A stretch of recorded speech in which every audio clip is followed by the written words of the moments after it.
din 2012. Cu toate detaliile și secretele din culise. De la sfiotul Renault Twizy până la monstruosul Bugatti Galbier. Toate mașinile noi ale anului sunt puse sub date de Top Gear, șurup cu șurup. Și ca să te ținem în formă, luna aceasta te energizăm cu un cadou surpriză. De aceea Top Gear este numărul 1 în lume. Doar la promoția extraordinară de 5 euro cu 75 de minute și SMS-uri naționale, 3000 de minute și SMS-uri în rețea și Romtelecom, iar cu doar 1 euro mai multe minute naționale în Cosmote și Romtelecom, plus un extra de 120 MB. Din cele două extra opțiuni, alege-o pe cea care ți se potrivește. Sună la Cosmote. Luna noastră ești tu. Maria a deschis ușa provocării Activia. Sorina, azi încep. Să vedem.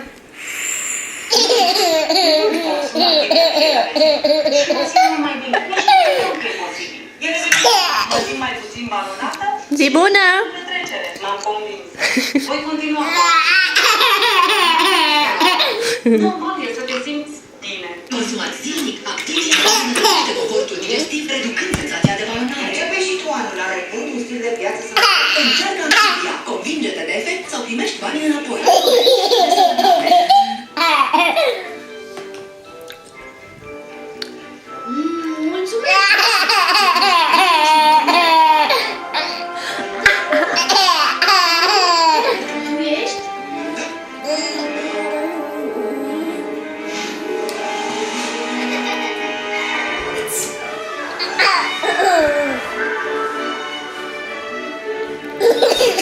Media are acum și miere. Mai mult gust, mai multă...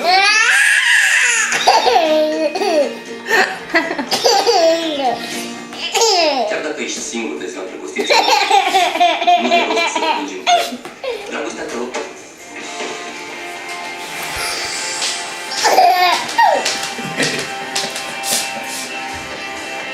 Dragostea te rog. Dragostea te rog. Ia-și filmează. Ia filmează tu. Februarie la Julius Mall Cluj. Păi de ce nu filmezi de acolo? Bine. Rebecca? Rebecca? Ține dragostea cu premii de 2 milioane de euro. Noi și banii, asta este important. Săptămâna iubirii, vino să câștigi pe bune cu super mini Metropolis. Astăzi la 4:30 după amiaza, la Antena 1. mami, mă! Mâine la Acces Direct. Bau! Secretele din viața Adei. Rebecca? Cine să Bau! spatele scandalului în care a fost implicată Carmen Șerban. Află totul mâine de la 5 la amiaza, la Acces Direct. The diamonds were living spirits. Now, I understand you want to be authority on that. Este pe măsura dorinței. Not let's just hang. You don't want to guide us. We did some fire.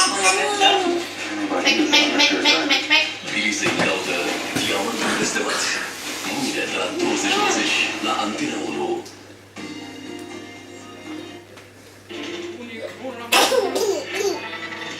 Da, am zis cu o poftă din acum. Da? De m-am fugit de pe după cameră.